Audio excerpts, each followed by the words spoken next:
What's going on, guys? This is the DeFi Crypto Line Show. We're doing our best to be the bridge between our fellow real estate entrepreneurs, our business owners and investors, and cryptocurrency, where we feel like crypto is the biggest opportunity over the next few years, and it's not even close. Welcome. We're pumped to have you along for the ride. Corey, take it away. Absolutely. Good morning, ladies and gentlemen. We are just having a blast on this crazy, wild ride, a roller coaster of what we call cryptocurrency, where we're going to use that as a wealth creation tool and then use real estate as a wealth preservation tool. Because I tell you what, when you're taking profits in 2024 and 2025, where are you going to put that money? Well, you're not going to put it in the bank because that's just stupid. Well, you can leave it in crypto, but then you might experience a 70 to 95% dip. One option you could do is you could take stable coins and you could put it in a protocol like Flux and make some good yield there. That is good, but it's also good to own some real world assets like real estate. And so we can use that tool as a wealth preservation tool while we're going through the next bear market, while we're going through maybe an economic recession. Who knows? If you guys don't follow Colin Talks Crypto, he did a great post today, rather lengthy, but it was awesome read, where he's projecting anywhere from a year to 3 years, we're going to see the recession come and things roll over. So, but that means we have a lot of time to get our bags packed, make a crap ton of money, and change the trajectory of your lives, our families' lives, and just, have a blast doing it. You're muted, Dane. Thank you. Man, we thank God we saw a nice little bounce on the Bitcoin chart yesterday. I'll pull that up real fast. So if you guys haven't been following along these levels, where now I'm no chart expert by any stretch of the imagination, but there are a lot of people right in here that opened up shorts because they thought we were going to go lower. They thought these key levels here were going to break, and if we fell, theoretically below this 25, 24.5K, that we're going to be back down to, there were calls for 15K, 10K, 20K Bitcoin. There are other people saying that they thought it'd bounce here, and sure enough, we saw a really strong bounce starting yesterday. We're hanging out at 26K, and man, the bottom. I'm telling you, I'm feeling more and more bullish, feeling more and more like the bottom is in crypto in general from a Bitcoin standpoint, and we need Bitcoin to get back in a 30K, 40K range to really see some of our other stuff that we like go on a nice run, to see more bullishness, to see sentiment change around crypto.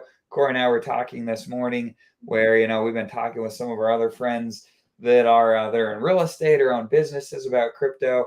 And a lot of them think that crypto is dead, that it's going to go just down forever.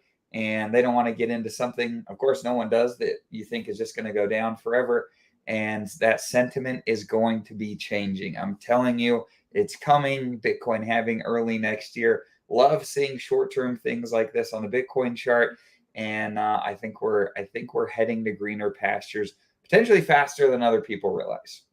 Yeah, I agree. I feel like last month was such a red month because everyone was front running Rec Timber.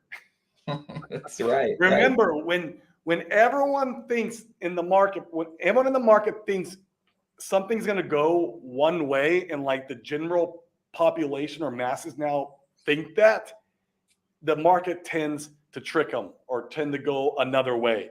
And this is very common, whether it's bear or a bull scenario, is that, this is a common bear trap, right? That we just witnessed because everyone thought we were going into Rec Timber. I mean, who knows? We don't know. We could see another massive red candle in the next few days. We don't know. We're just dudes on the internet speculating, and we're just telling what we believe.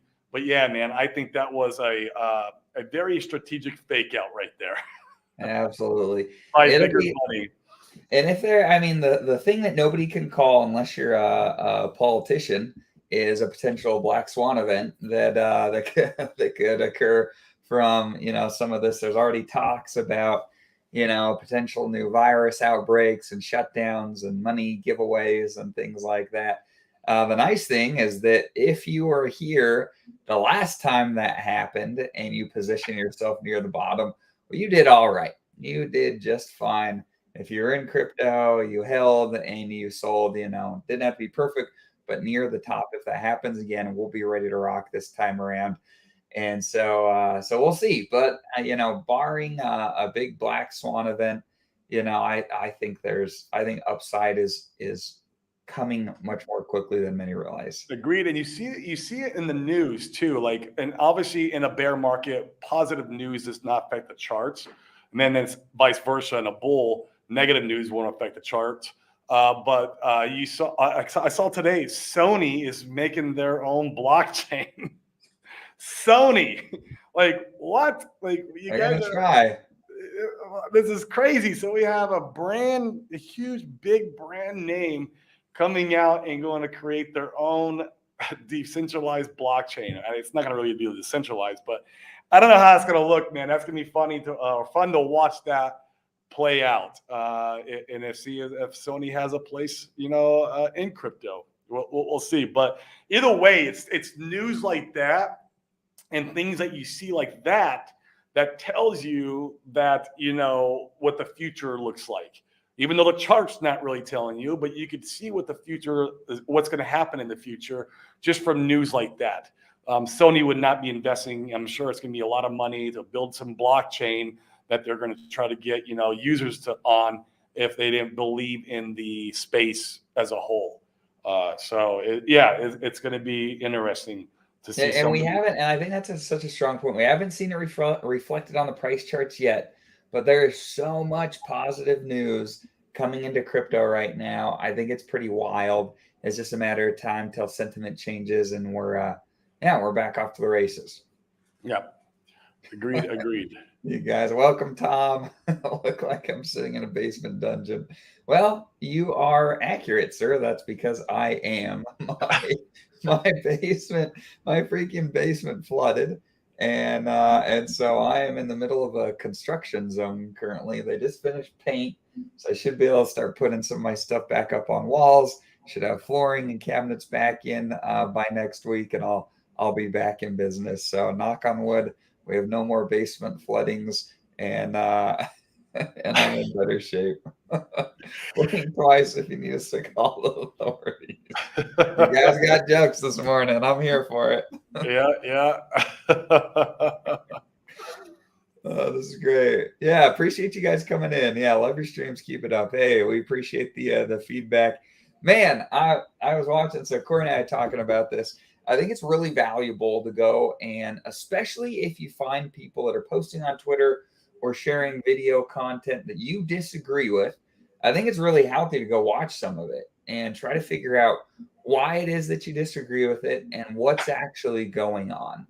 And so, for instance, I'll give you an example. So the whole PDI thing and the Tropa thing, I felt like that's a massive trap from the beginning. I felt like everyone was going to get rug pulled, and it was going to be a big dump, and it's like a lot of things that happen in crypto that we're all familiar with.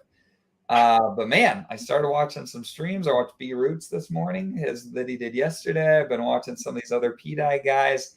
Now, I don't know how it's going to go. I still don't necessarily feel like it's a slingshot to the moon, and I wouldn't feel dumping considerable cash into it. However, there is something going on there. There are a lot of people with belief in that ecosystem, and there's excitement. In fact, I was looking, I think it was yesterday, I was looking at the volume on Pulse Chain. Everything with volume was related to Atropa. And it's pretty interesting. So I don't know if I'll buy some. I don't know if I necessarily am going to get involved, but I think it's important to be able to look at things like that, figure out what's going on, why there's excitement, and see what we could do to funnel people to what you believe in, what you like, and frankly, we need the casino portion of crypto. Yep. We need the volume. We need the excitement. And those guys are bringing it, and we're here for it. I think it's great. And I would say, this is for anybody in the audience, if you're thinking about getting involved in the ecosystem because you're feeling a little bit of FOMO, wait for the chart to allow you to get involved. Axis, I'm in his group, and so are you, Dane. Like, he's been charting PDI, and he's showing the levels that it should pull back to naturally from a chart perspective before, taking another rip up. And so like, if you know somebody who's a good charter, or if you're in one of these, other groups where you got someone, Axis does a great job of charting a lot of different, assets in our ecosystem. I love that. And so he's charting PDAI, obviously, for the group members. And yeah, if you wanted to like throw something in there, you wait for whenever it touches the next, resistance line or support. It'd be support from a chart perspective, and maybe throw like a couple $100 in there. You don't go crazy, guys. I would never recommend going crazy and putting a lot of your bag in there, because we just don't know what the future holds for that ecosystem. And I mean, I hope they're right and it goes to $1. Who knows? That'd be wild. Right. But yeah, you can play the game. You just want to do it smart. Never buy green candles, guys. Don't fall for the whole, when people are shilling it, it's when the biggest green candles are on the chart. That's when you see the most shilling happen. And it's easy to fall in that trap and go in to start buying it because you feel like you're missing out. What happens is you go in and buy it, and then the next day you wake up and you're down 30%, you're down 50%. You're like, oh my gosh. And so like, just be careful with that. Be mindful of that. And then obviously, don't put a large portion of your bag in. This is like something you're playing for fun. Like you had said, Dane, almost like a casino game. You go in and you buy a little bit, you play the game, you watch the charts, and at least you're doing something in the bear market. I think it's definitely healthy and amazing that Pulse Chain has this going on, because this is what's keeping the chain alive while we're waiting for good grade A, blue chip type protocols to launch, like Fame, like Power City, like Alex's new protocol for Hedron and Lycosa. These are going to be like blue chip type protocols for our ecosystem. And while we're waiting for this is keeping the chain alive and keep the chain going. People are going in there and degenning, and they're trading, and they're selling, and they're buying, and they're FOMOing in, even though they shouldn't be, but they are. It's just going to happen. And so this has been good for our ecosystem. No matter what the maxis tell you on Twitter, don't listen to the maxis. This has been amazing for our ecosystem, and that's why I love B Roots. I'm trying to get him on our show. I've been going back and forth with him. He's a busy guy, so Right. But we're going to get him back on to talk about, because what I want to talk about with him is, so just to educate everybody, like we've talked about the law of meme coins, and he's had that strategy for quite a while. I've watched his law of meme coins back, probably a year ago, maybe a year and a half ago. And I just want to talk about what things have changed since Pulse Chain, because he says that Pulse Chain has different dynamics than Ethereum. For example, in Ethereum, you have all the bots that are buying and selling really quick on all these new meme coins that are coming up. Like the bots front run you, and it's hard to get in. And he's like, Pulse Chain doesn't have this. It doesn't have these quick bot trading, meme coin front running you, and so it's kind of like starting over again. So I was trying to kind of talk to him about like what other dynamics are different in Pulse Chain that we're not seeing that you're seeing. That's how he's being successful right now. The guy's crushing it. That's his game, though, man. That's just his game. I'll never be the Moon King Part 2. That's just not my. Not my stick, man. But it would be cool to get, some knowledge out of him and how he's playing the game. Yeah, absolutely. Yeah, and this was my sentiment. I don't know. I think they might have something going on over there. They have the whole. Sounds like they're using the Maker protocol and the way that it's built with bots to be able to go and try to stabilize price and buy things up. And here's the thing: like even if all that is a bunch of like hogwash, you know what I mean? And trying to say Richard is behind it, yeah, I don't know about that. But the fact of the matter is like that's where the excitement is right now. That's where the eyeballs are, and we need that. We need the volume. We need people excited, and that's how, in my opinion, that's how you get the rest of it to turn around. So some of this stuff is going to lead the way, and I think to a lot of people's surprise, it's probably going to be some of this meme degen stuff that'll lead us out of the bear market into the bull, so the rest of the things can go and do something interesting, and that's fine. I'm here for it. That doesn't mean we're necessarily really participating, but we need some of this stuff to like turn it around. Yeah, 100%.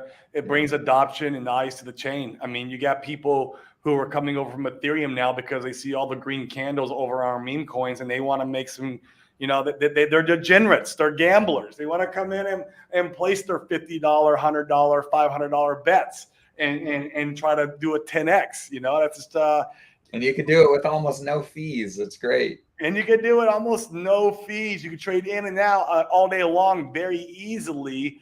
That's kind of a trader's dream over on Pulse Chain, where in Ethereum, if you're a trader, man, you're paying 30, 40, 50. I mean, depending if you're in DeFi or not, you're paying a lot. You're paying a lot for those trades. And you don't have that over on Pulse Chain. You can be the trader you want to be. Now, we don't condone being a trader. We don't do it ourselves. I know for a fact if I was to sit down and try to be a trader, I would lose my whole bag. So it's nothing I'm interested in doing. But hey, there are some people who are really good at it, and that's a fact. Like Axis, he's really good with the charts, and he's really good at spotting where support lines are at, and where resistance, and where the liquidity is at, and he's good with the RSI. You look at the RSI, which way it's going. Do you have bullish divergence? Do you have bearish divergence? There's so many different things. So it's a talent, man. It's a serious talent to be able to chart and especially be successful at it. Yeah. We got a friend, Sprackberger. He's really good with the charts. It's really good. We get on these private Zooms with him once in a while, and he'll go bring the charts up and then kind of give his 2 cents in thinking where we're going. And sometimes these guys are right, Yeah. So like Hans actually called out the Bitcoin that this was a fake out. He called this before it happened. He said this was a fake out, and it looks like he might be right on his call. Right. Who knows? He's saying that the bull run's here now, but I don't know.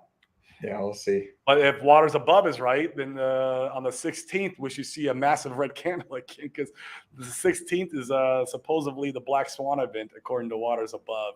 So that would be interesting. I feel pretty comfy still with my plan of being patient with the money that I have left. Oh, there's nothing wrong with that, bro. Yeah, to wait and see. I'm really comfortable. It's just like wait and see. I don't need to buy a perfect bottom, but gosh, I want to see.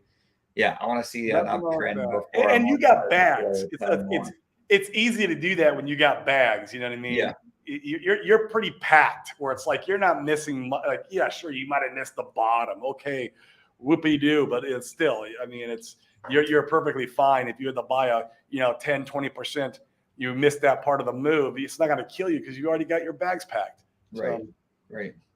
Yeah, Rand is saying it's time to start deploying. I've seen that, and I think a lot of it depends on what you want to buy too, right? Like whether it be Bitcoin or Ethereum, those two things are those are different than buying something like Pulse Chain, because Pulse Chain is new. It's it's not heavily adopted yet. So you take all that into account, think for yourself, and figure out what you want to do.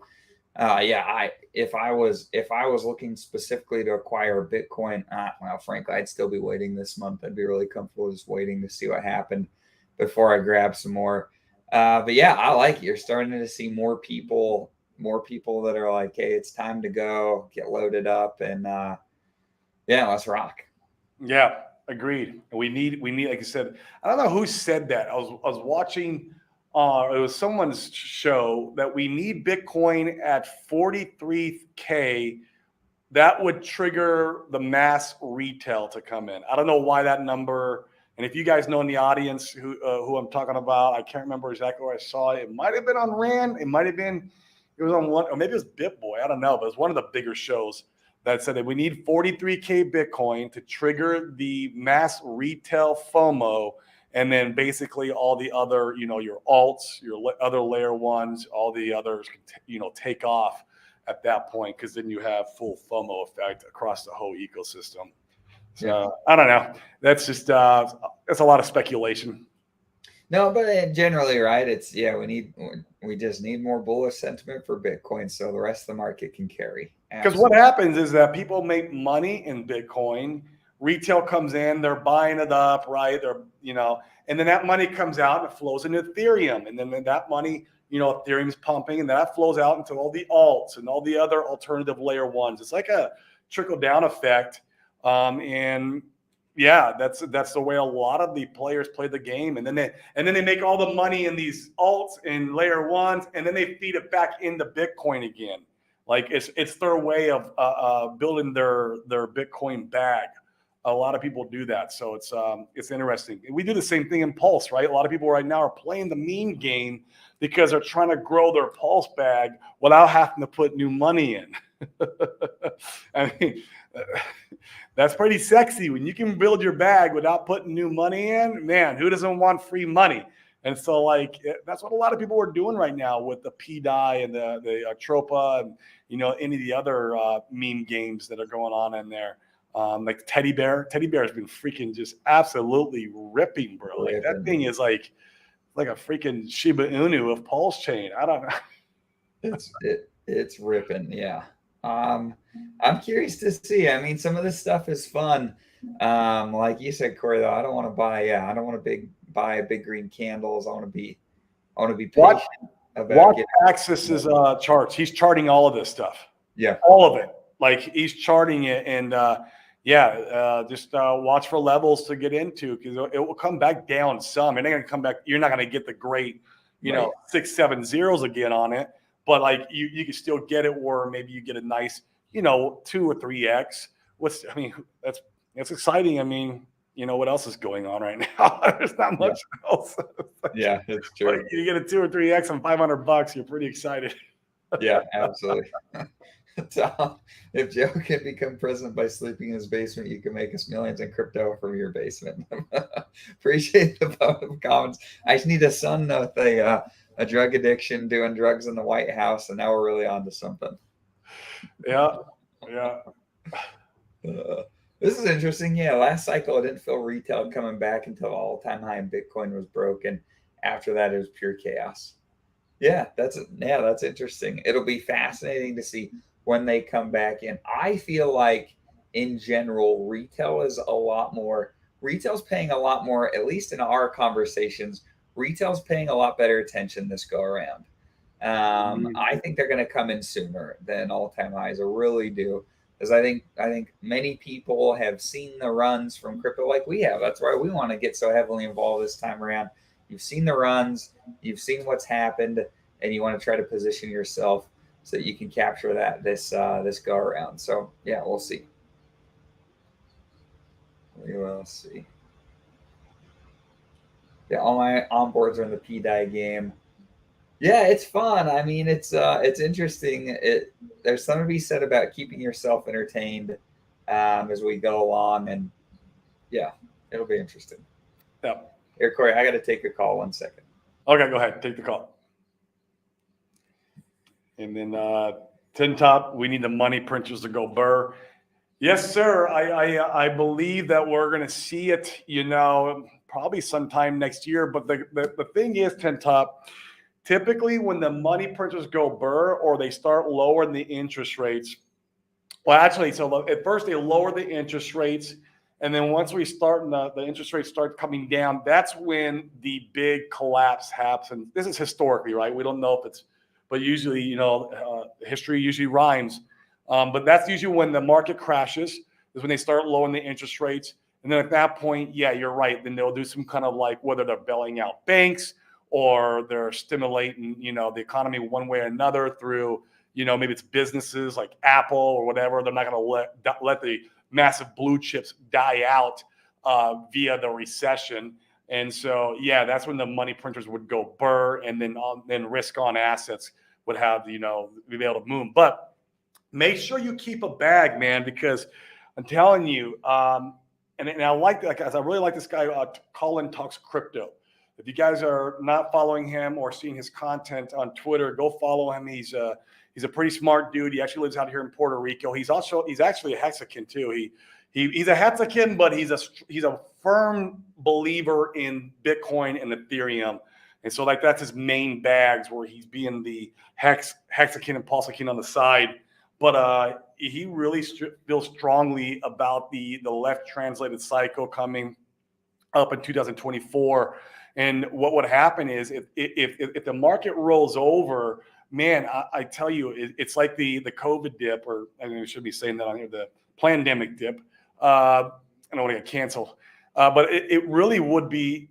I mean, you had that opportune time, that moment in time, you could have grabbed your favorite bags and you could have just made life-changing wealth. I mean, even Bitcoin did well from the crash. You know, I think Ethereum did a 50x.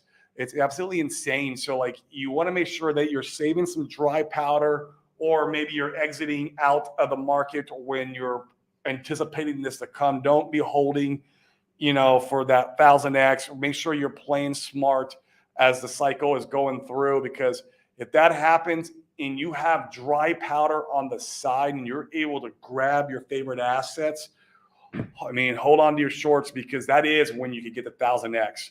That is, especially in these lower market cap alts, and you know, it would be just life-changing wealth. So we want to be careful and cognizant of this going into 2024, and that's when the money printers would go back on, and it would be absolute insanity.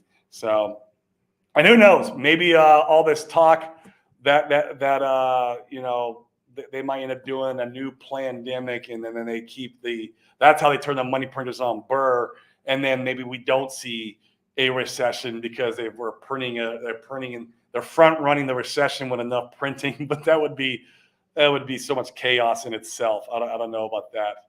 We're still early up. Agreed. I believe we'll see another big dip before the hockey stick. Yeah. And who knows, in our ecosystem, I still think that we could see more downward pressure in Pulse and PulseX before we see the hockey stick, like you said here. I don't know, man. This could be pretty, life-changing wealth. I wore this shirt today, sacrifice it all for PulseX, and I wore that because literally, if you did sacrifice for PulseX, you sacrificed, because your money's about, it's 90% down off, what you sacrifice. Maybe a little less if you had the bonus multiplier. I got a little bonus multiplier on my bag, but then you had to literally DCA down in these lower levels to really get that cost basis down. And you guys wanted 1000x on Pulse and PulseX. Here's your opportunity, whether it's off of these levels or another 50% down. That is going to be how you get your 1000x out of PulseX or Pulse, is these low levels. We have room now to actually move up. One thing, the market cap is so much smaller, and then you just don't have these heavy whales selling you down every move up you do. And so it allows more room for us just to grow. And so that's what's exciting about, these lower levels. I know it sucks on your money that you've already invested. I'm with you guys. One of the lessons I learned in this bear market is that I need to learn to be more patient with the economic energy that I have, especially in the bear market. Like I said, in the bull market, I think the dynamics are different. If Richard Heart had launched, let's say Q1 of 24, I don't believe we would have saw this type of downward pressure. I could be wrong about this, but it's just a different dynamic. Money acts differently when you're in a bull market. And so I really feel like, we would have seen the type of structure we saw. I think people would have been more accurate with their calls of how Pulse and PulseX would have done if we were in the bull market. But being that we were in the bear, it's just that, the markets, you're not going to outbeat the market. And you can't, there's a saying in the stock world, don't bet against the Fed. And that really resonates with me now, because by me dumping all this large amounts of money into crypto, rather quickly, I was betting against the Fed. And I need to be paying attention a lot more what's going on to the macro versus getting sucked into crypto Twitter and all the YouTubers and getting the hype up from, the launch coming up. And it was hard, but I learned some valuable lessons, some very valuable lessons, some takeaways out of these, buying, Pulse and PulseX after launch, and into, DCing all the way down, basically catching the falling knife. And so, yeah, it'll be interesting to see how it all plays out in the future. I have high hopes for it, though. I believe we are still in the right place at the right time. And we just got to see, what happens with this, obviously, this SEC BS that we're going through. I think we might get a little bit of clarity on November 28th when they do the phone hearing, whether the judge says, hey, let's extend on serving him.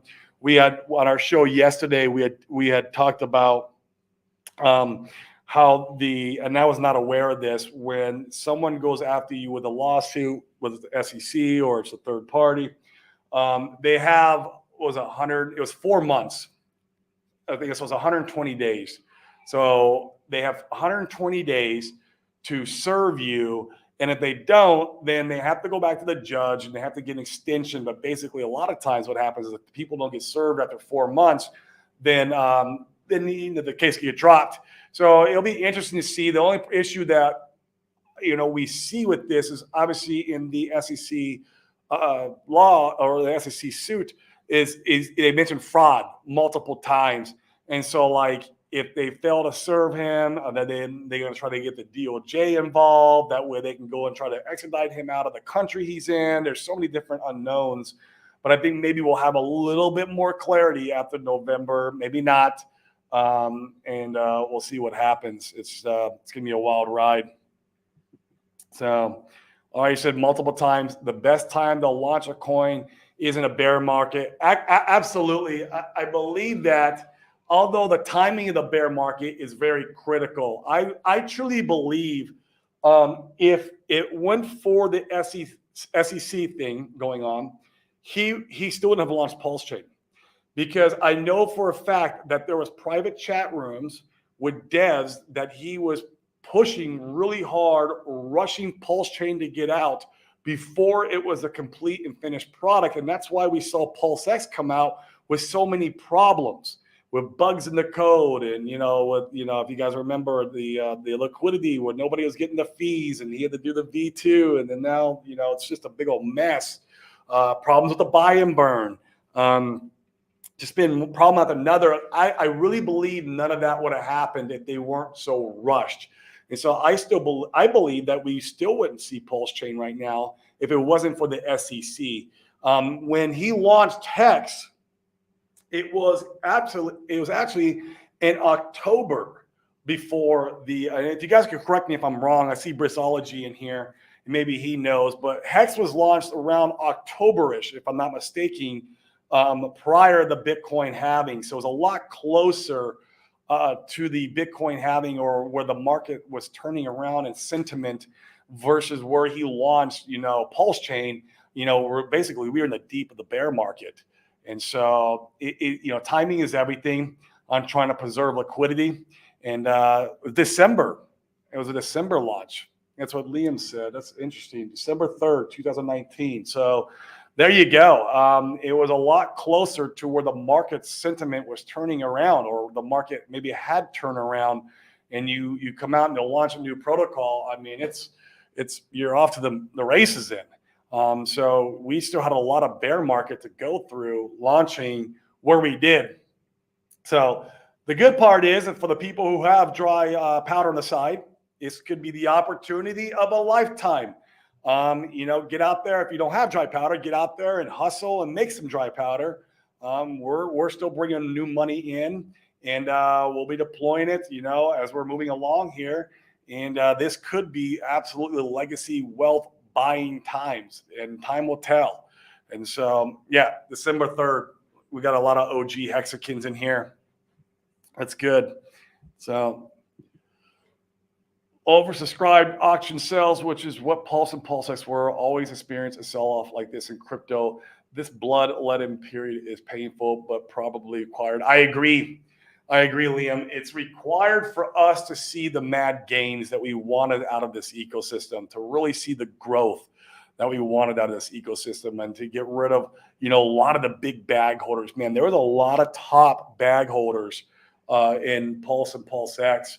So it removes that economic energy. It distributes it down to all the dolphins, squids, and they come and pick it up, and then basically you have a lot more, economic distributed ecosystem.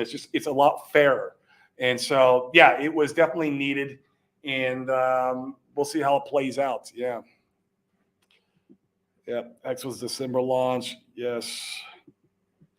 My call for Pulse was 6 months prior to the halving. Yeah, that would have been more ideal, seeing how it all played out. But the SEC was on his butt. And we knew this because in January, all the streaming stopped. And I don't know, I think it was before January. And even when he was streaming, I don't know if you remember, guys, there he was kind of streaming here and there, but he was always in a new hotel room. Like he was always on the go. And he was always in his castle before that. Prior to the hotel room streaming, he was always in his castle in that chair.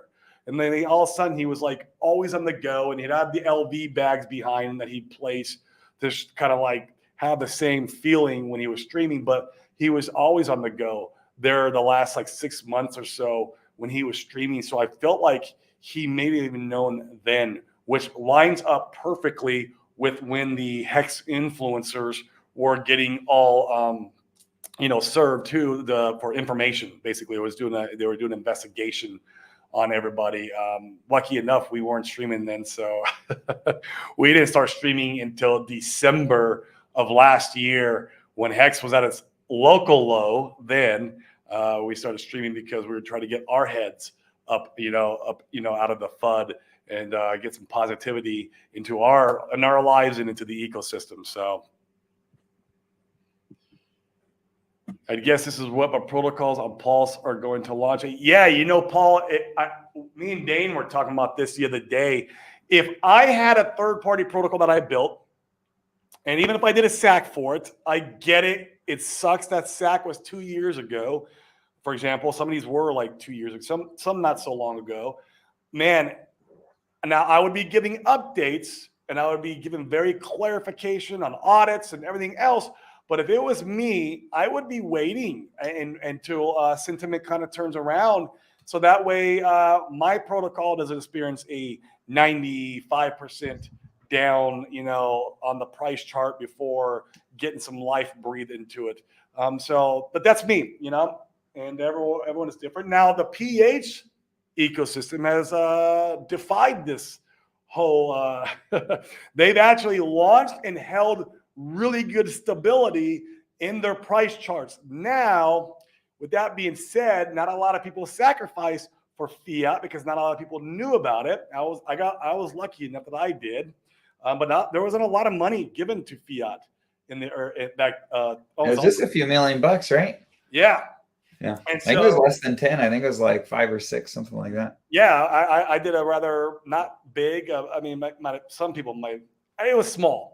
I consider it small, but your total bag size, yeah. It was a shark. There's a shark position. And so that could be why it's holding up so well. It's because there wasn't a lot of money to begin with. And then, Fux, PHUX didn't have a sacrifice. They launched and they had some very interesting tokenomics, and that could be why it is holding up so well. So with Fame, I'm 50-50 on it.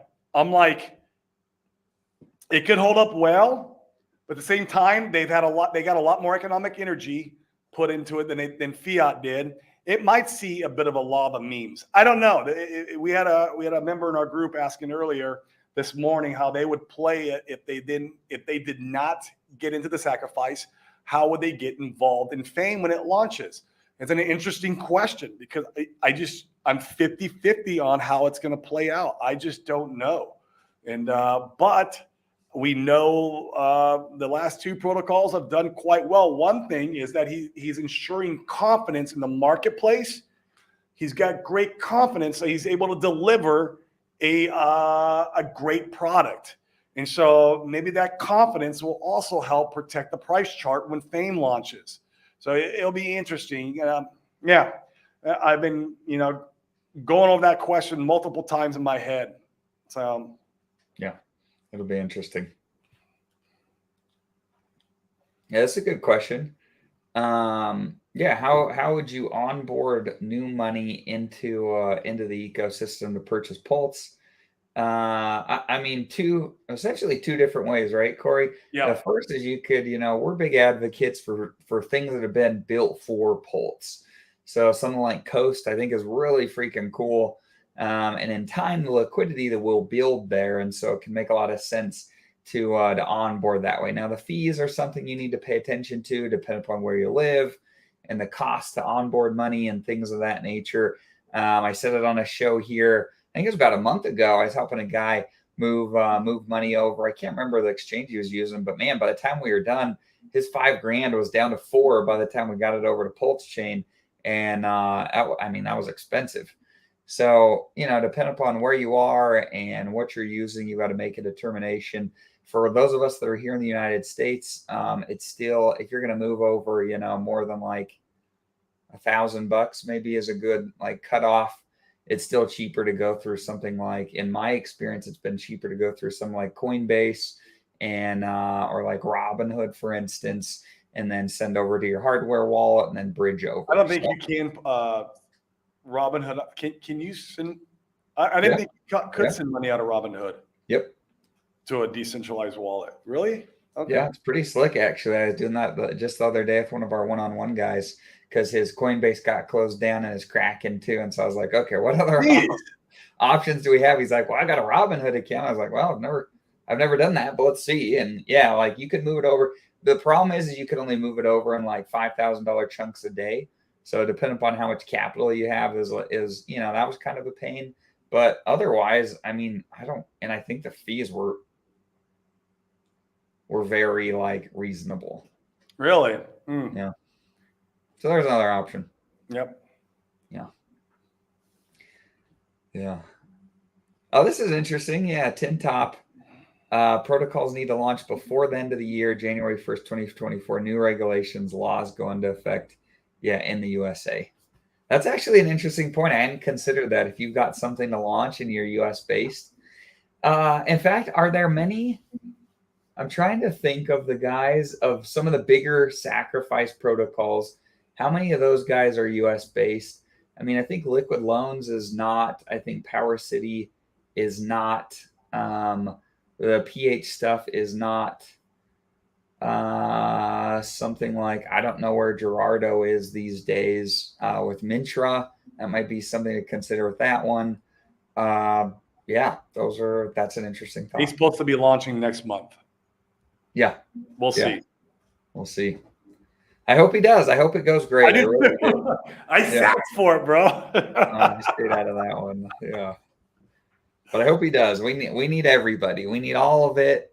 I'm hopeful that there's cool UIs and things work relatively well. Here's the thing that just keeps playing in my mind is like Solana is a chain that doesn't work that well.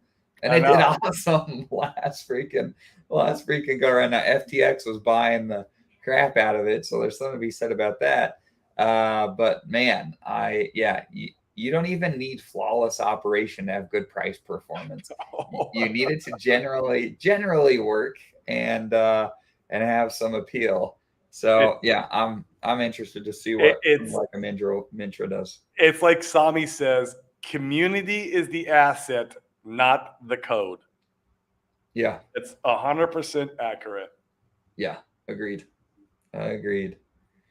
Yeah, Dylan's on. So law of meme coins. Yeah, buy ASAP, sell day 4 to 7, buy back when it dips. I'm playing law of memes on Fame. I think it's an interesting. Play. It's tough though. Then you had something like Fiat that launched. They launched their protocol. I thought we'd see a stronger run on that. We saw a run in the first day, and then it pulled back. So yeah, you've got to determine how you want to play your hand and what you want to do. Also keep in mind that, right, if you're actively trading, there potentially is tax consequences there. We're not CPAs. Talk to somebody that is. So something to consider in that respect. Yeah. Try the Coast on-ramp. Been using it since it was live. Works great for no coiners, anyone that doesn't want to deal with the bridge BS. Yeah, I'm going to try it next time around too. I'm going to send over, a little bit just to give it a go. And be aware too, if you use Coast, I'm pretty sure it's 100,000 tokens. Yes. I think at today's price, I think it's like a few $100. Nothing. If you buy that, you lock it. That's how you get your fees down to 1%, is my understanding. So something to be aware of if you use them. I like it. I think it's cool to build for Pulse Chain. It's way easier for onboards that are not familiar with DeFi. Instead of having a bridge and do all this craziness, they can just onboard and jump right in. Something to be said about that. Yeah, they did a good job too, man, of getting money transmitter license and like basically I feel like worldwide. Like they got them everywhere. I see every single week they have like new countries that can participate now in the protocol. It's absolutely phenomenal the work they put in for this. I really got to give it to those guys. I mean, I can't wait for the liquidity to be up high enough to where it doesn't matter how much people are going to be, wiring in. The only issue is if you're wiring in a large amounts of money, 1% starts to kind of add up a lot. Like if I'm sending over 100 grand, if I send over 100 grand, I got to pay $1,000 to get 100 grand in the ecosystem. It's like, I'm going to start looking for other ways to get money into the ecosystem. But if you're sending like 10 grand and it's only $100, well then, okay. That's okay. You know what I mean? Because I can pay $100 just the gas fee on Ethereum. Because you got to look at that. You got gas fees on Ethereum. You have the bridge. The bridge has its fees. So you have all these different fees that then it adds up where it makes sense to just go directly into Coast. But there's a point where it tips and it doesn't make that much sense anymore. And so I hope in the future they come out with a product for larger bag holders or larger money. That, because what if somebody wants to bring in $1 million? Come on, they're not going to pay 10 grand. No, they're not paying 10 grand, and we want whales in the ecosystem to have a direct on and off ramp too. So they need to think a little bit about that a little bit more. And it don't have to be now; it can be down the road. But I do love what they're doing, and I hope they got something for bigger money too. Yeah, when you could even tier it, you know what I mean? You could say, hey, for six figures plus, your fees are cheaper or something like that. Yeah. You bring it down. Yep, exactly. Yeah. Well, that's interesting. Yeah, Dylan says Coinbase currently has a 60-day hold on outgoing money. Yeah, in fact, I've heard that from a few people. I haven't run into this, but I also haven't used it and done a larger chunk recently. It could be your location too. Dylan, you're in Texas, correct? Right. Yeah, Texas seems to be an issue with a lot of money transmitters and these on and off ramps. I don't know why. I don't know what it is about it. When Trust Token was around, when TUSD was doing their thing, they wouldn't even touch Texas. It was like, it's a tough state for. And then they're trying to become their own country. I guess maybe if you become your own country, you're gonna allow crypto. Like, what's going on there? Right. Have to move to Texas. Jeez. Right. Oh yeah, Ted uses Robinhood. Interesting, Ted. Yeah. Robinhood will let you send $1,000 and hold the rest for 5 days. I recently had an increase to this immediately available to 2K, and the rest hold 5K transfer limit a day. Yeah, the guy I was helping, now he's somebody that has more money than many, and he was able. I think he might have even been a 10K limit. In fact, I think he had 20 or 30 grand to move over, and I think they capped him at 10. It was either 5 or 10. So yeah, there's an option. There's an option there. Still got my Utah driver's license. I'm now in Utah. Yeah. Nice. No could be the way around your problems. I don't know. Right. Oh man, yeah. Can I have some inspiration? Swapped a lot of BTC for EHEX a year ago. Swapped for PulseX, and down like 150K. Oh. Yeah, man. I mean, we feel for you. I mean, my portfolio at the height of Pulse Chain launch was up in like a 7x from where it's at right now. So like, this is my perspective. At the end of the day, I'm being more patient with additional funds I have to bring in. I mean, my portfolio was almost 7 figures. I think Corey's was more. I think Corey had more than me, and I feel like I know what we've been buying. I feel really comfortable with the ecosystem, stuff's being built. At the end of the day, like, I think that it's kind of the same as Bitcoin right now. You have so much hype around the ETFs. You're having bigger and bigger, financial institutions wanting to get into the game filing for an ETF. They're starting to flood in, and it's interesting that it's not being reflected on the price chart yet. I think that, frankly, I think some of that stuff's happening on Pulse Chain here. I think we're going to see new protocols launch, from now till the end of the year. I think that's going to be really exciting. I think that, the foundation for the ecosystem is being built. And I think we're going to be fine. I really do. Like, that when you're coming into crypto, you're buying in the most volatile asset class in the history of the world. It could be a punch in the stomach, bro. It hurts. Yeah. Make no mistake about it. But like, I haven't really sold anything. I'm kind of just hanging out. Yeah. I made a few swaps. Like, I pretty well swapped out of all my Pultex. Yep. And that's a decision I felt good about. And so far appears to be like a good decision. And you just try to manage things the best you can. I think we're going to make it as long as you don't sell yourself short. But once again, I could be wrong, and you've got to make your own decision. Yeah, the worst thing you could do right now is capitulate and sell, and then that actually realizes the losses. That really locks in the losses, is by going ahead and pushing the red button. The only thing you can do, well, there's really three things you can do, right? There's one, you could just sell and you can leave, and that just sucks, because then you lost that 150 grand, or unless you're maybe putting another asset that does really well. But what asset you're going to put it in? You got to do a lot of due diligence. You need to know where you're going with it. You can't go back to Bitcoin. You know that. If you took your 150, you're down 150 with those assets. Whatever you sell, if you go back to BTC, you're not going to make the 150 back from that asset.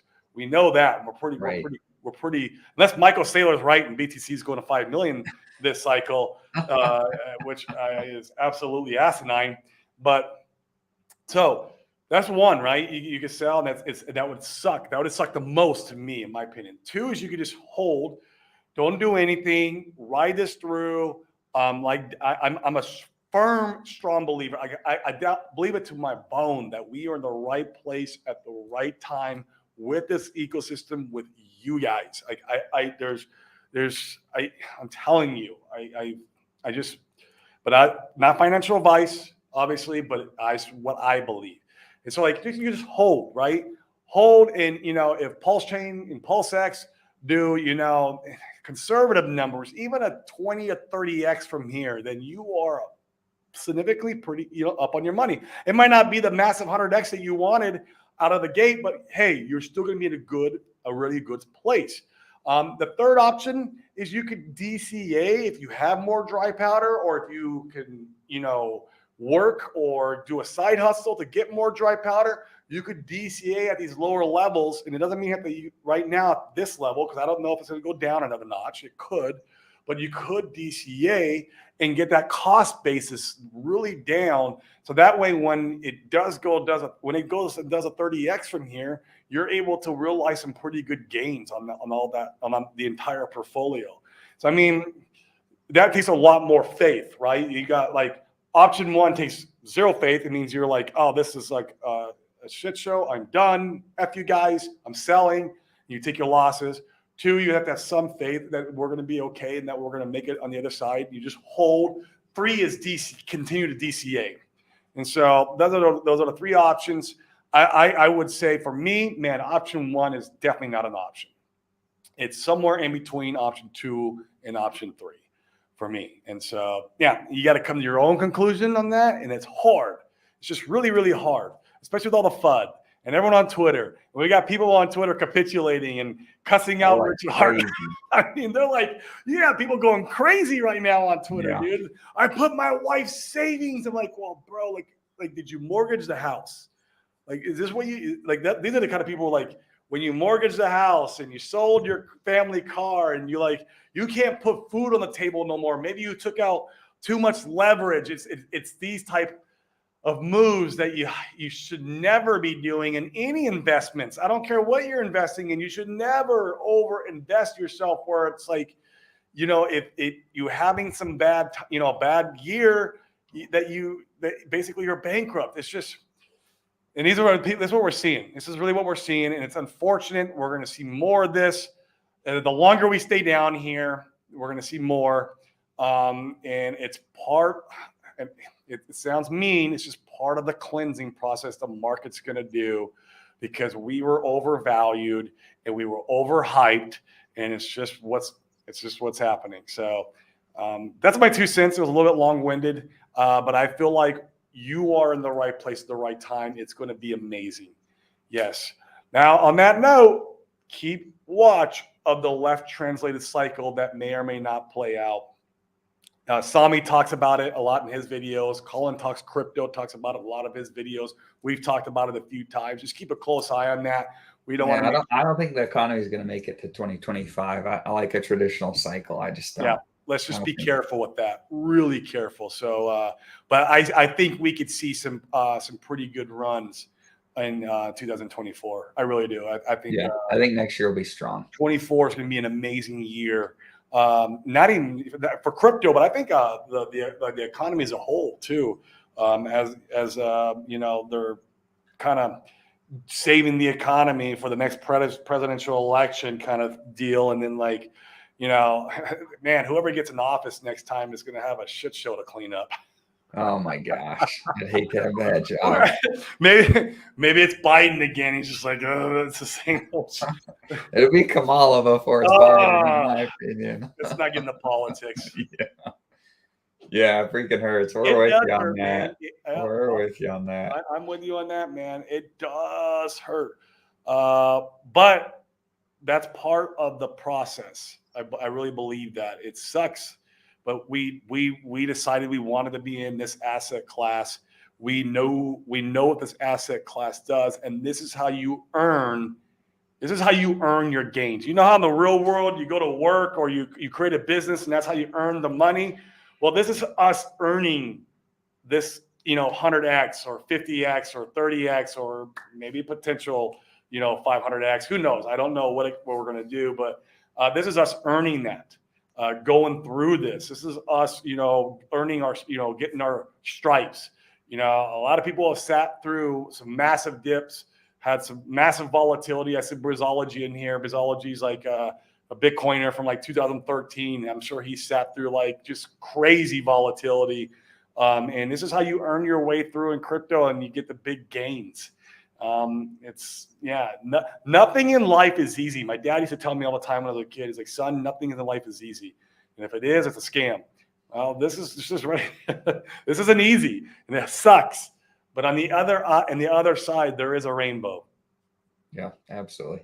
Yeah, every time I DCA, we drop. Yeah, I said, I'm catching the falling knife. Yeah, I'm pretty comfy being patient with the money I have left and just waiting and nothing wrong with that strategy. I like it. I like it a lot. Yeah, be patient. I think there's a lot to be said. I'm telling you, though, we're getting close to the time where we can throw patience to the wind and we'll be back off again. I really think we're getting close. Yeah, that's great. I think that's a good way to look at it. Luckily the 150K was from BTC profit since 2018. And that's a good way to look at it. Yeah. Yeah, this is good. Bear market bruises become bull market scars of victory. Absolutely. We got him. Absolutely. Yeah, what does he say? Yeah, Drew. Yeah, my cost basis on Hex is 10 cents with DCAs. I need a 30x on EHEX just to break even. Yeah, it's been a learning experience. That's the truth. Live and learn from your mistakes. Yeah, what does Ted say here? I'm curious. My first Hex buy was 6K at 46 cents. I've DCA'd and now at 1 cent. What you can buy now is massive compared to when you bought. It would reduce that 10-cent point down pretty far. Good luck. That's accurate. If you can buy these levels, yeah. That's the hard thing, though, is what's his name on Crypto Banter? The main dude was talking about it. Rand, that's right. I think it was earlier this week. He's like, most of the believers have DCA'd their way. Their bank accounts have run dry. There's not a lot more DCA funds to go around for many people right now. Yeah, I saw that. It was a tweet. Yeah. It hit home with me. I was like, Rand. Yeah. Yeah, this is the truth, Drew. Yeah, I had some really significant chunks of cash that I placed a little too early.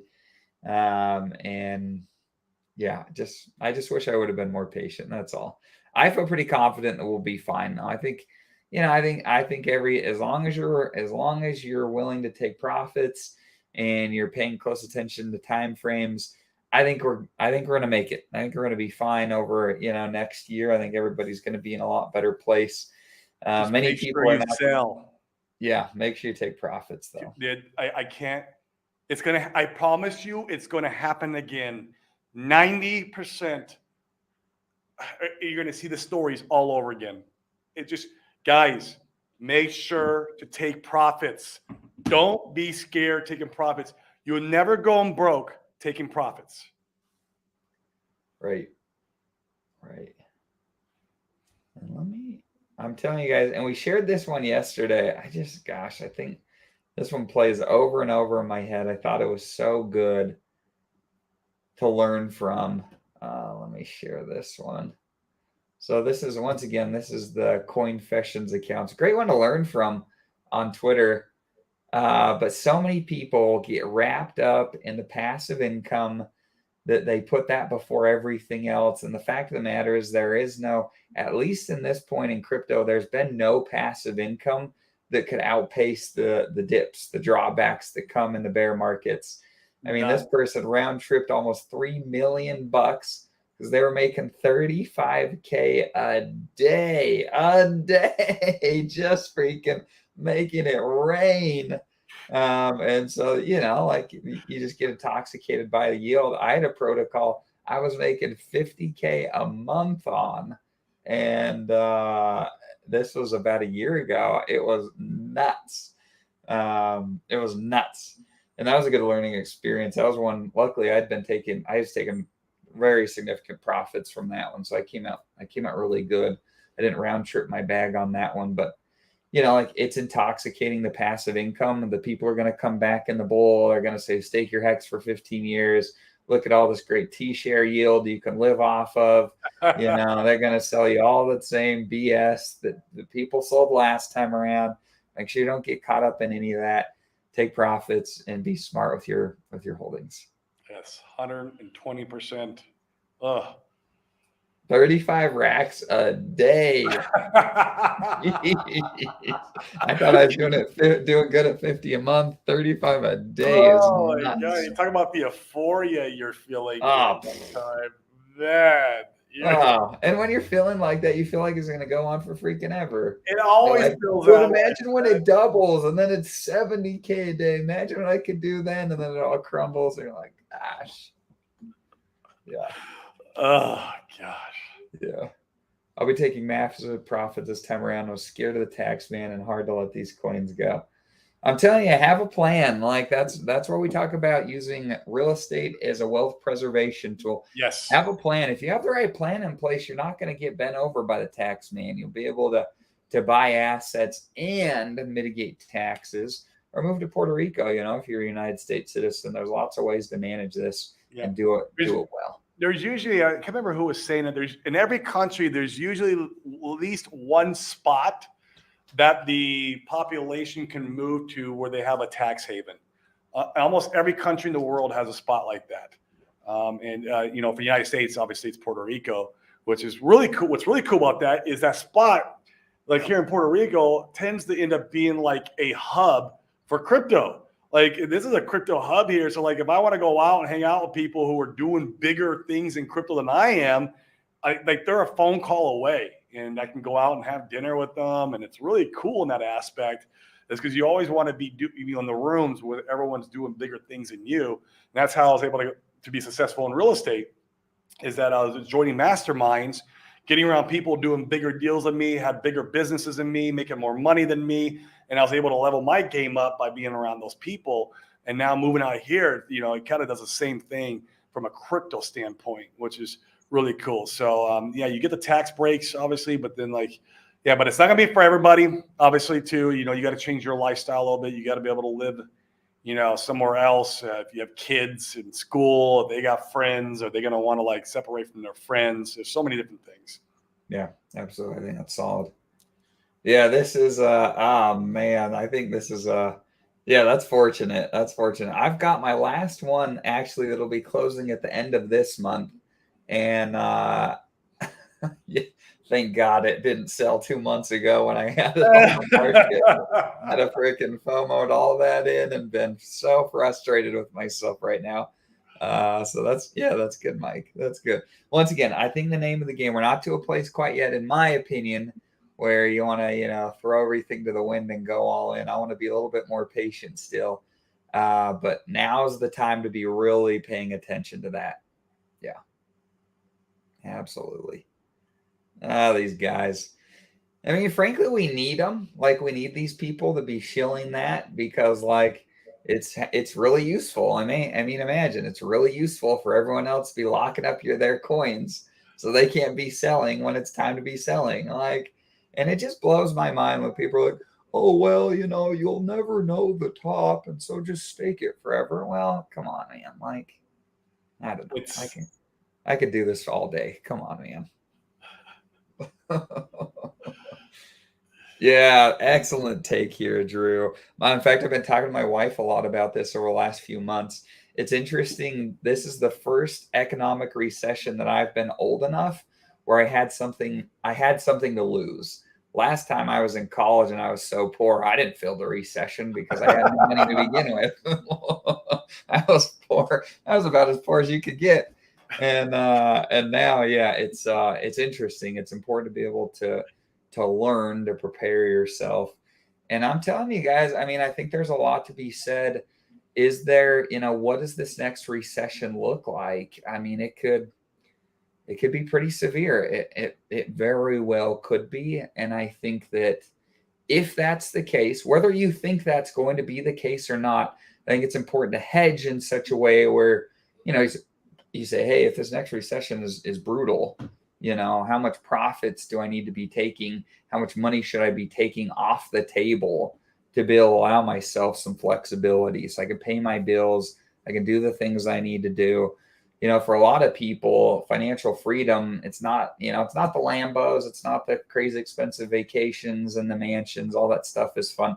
But it's the peace of mind knowing that if things go crazy, you can still pay your bills. They're going to be all right for extended periods of time. If you can just buy yourself that, you're in a very interesting spot. And I think a lot of us, even being down right now, I'm telling you, I think a lot of us, if you're patient and wise, I think you're going to be able to conservatively buy yourself back, multiple years of income that you may be making today, and buy yourself some peace of mind to be able to strategize what your next move is. And I'm telling you, if you can just do that, that's huge. That's huge. Yep. Well said. Amen, brother. Amen. Don't let me get me on that freaking. Oh my gosh, bro! Like, yeah, I think you must have been a bigger player than me. I wasn't. I think I was making at the top or around like I think it was around 8 to 10K is what I was making. Yeah. I learned a very valuable lesson from that experience is that 98% of all yield is just a trick to get you into their ecosystem. It's not real unless you're taking profits immediately on that yield. Like I'd have done really well on this ecosystem had I been selling every single month as I was mining it and I was selling it. I would have done all right. I would have done all right in the little short-term window when it was, but I was so wrapped up and like, oh, I want to become a shark position in Pulse Bitcoin, or maybe I want to hold the shark position. I can't remember what it was, but yeah, it was, it was a very valuable learning experience to say the least. Yeah. Yeah, Brazology, we have a lot more savvy investors now, especially with guys like you letting the alpha out about taking profits, telling people that is the moral thing to do. Yeah. I mean, but also like consider this, and I think this is a great point. I think there's still so many people that aren't even here yet. I mean, I think it's really interesting to consider how many, I've seen so many Twitter posts about people saying, that certain models or the Bitcoin halving cycle or things like that will be invalidated because everyone's expecting them this time around. We're thinking in an echo chamber right now. Like, if you're freaking here right now, there's something a little bit wrong with you. There is. If you're freaking here right now, there's something a little bit wrong with your risk profile. It's broken and it's a little bit turned too far to the risk end of things, because like you're here in the bottom of the bear and been through it, and I think there's going to be so much retail that's going to come in this time around with the ETFs and the excitement, and yeah, I think we're going to be fine. I think we'll have plenty of X's. Now, maybe not 10,000 X's and some of that craziness, but I think we're going to be all right.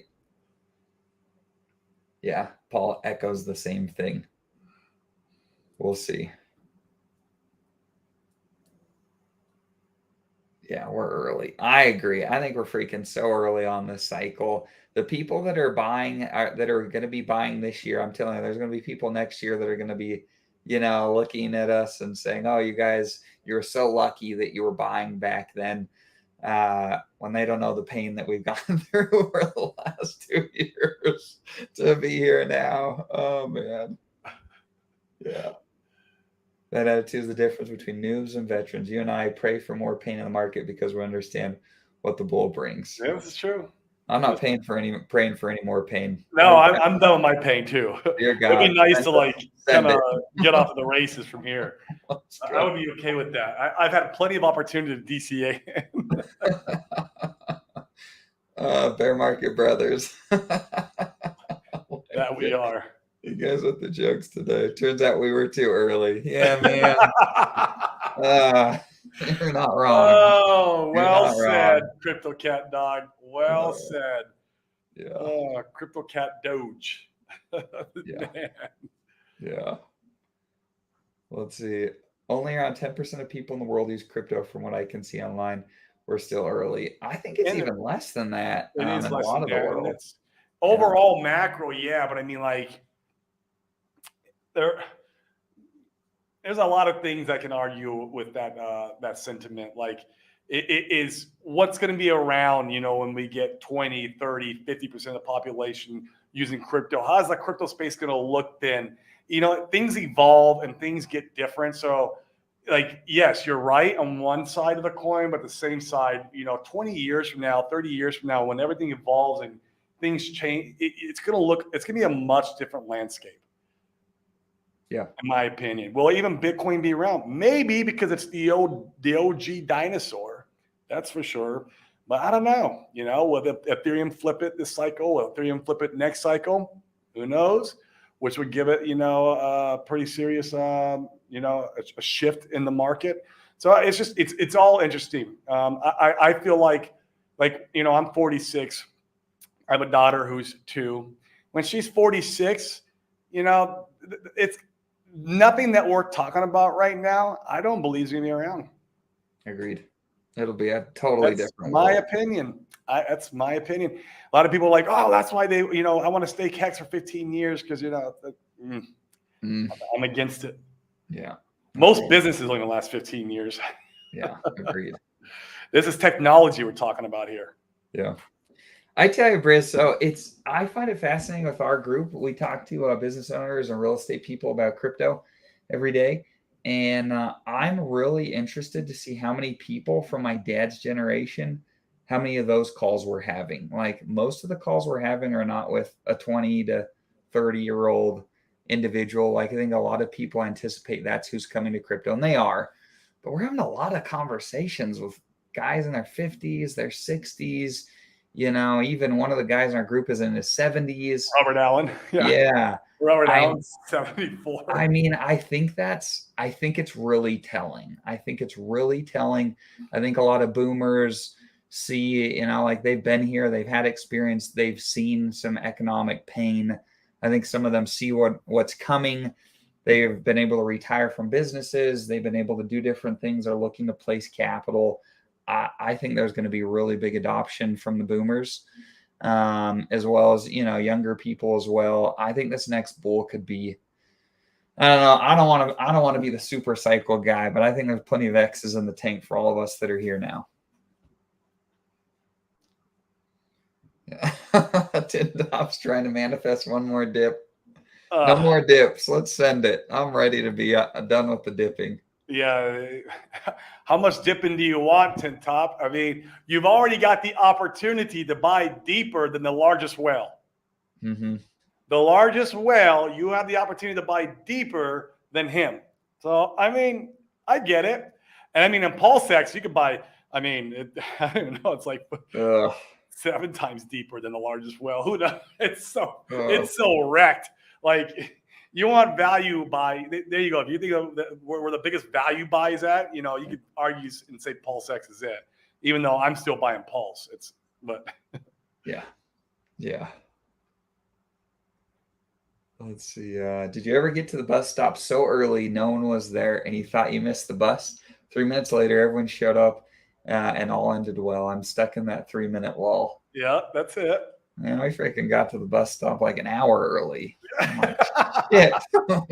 In Utah, bro, in the winter? That's cold, bro. What are you doing? That would be cool. And I'm out there shivering in the cold by myself right now, thinking, what am I doing?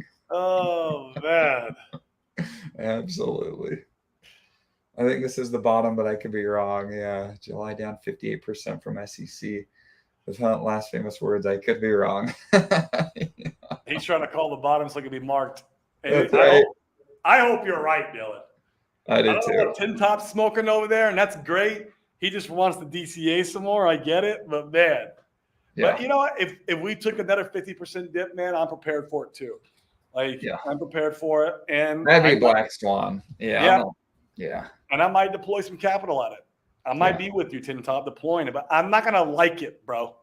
No. I'm not gonna like it. What's up, Dylan? Dylan made it over. What's up, Dylan's brother? great. Boomer's good. Zoomer's poor. It's true, man. That is true. Volatility is the price you pay for the world's best performing asset class. Very true, my friend.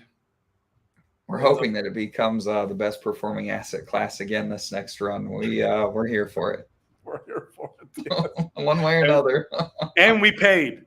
We paid well. We paid us. Yeah, we paid. Cool, guys. Well, this has been fun today. Seriously. Excellent commentary from you guys. We've been running longer than we usually go. It's been fun to hang out with you guys. Last one, let's see. I'm a shy shrimp. I can only DCA for 435 a week. I mean, I need more. I hope he's not serious. Right. $4. I still love you, Tin Top. You got me into the movie for free, so let's do it. A safe word. Seriously. Oh man. We're not gonna manifest any of that. Up only from here, bros. Let's do it. Yeah. All right, cool, guys. Well, once again, thanks for tuning in. Smash the likes, subscribe, all that stuff on your way out if you haven't already. We're here to pump the bags, bro. Pump our bags. Absolutely. So we're gonna be here, and we appreciate you guys. And we'll see you later this week. See you guys.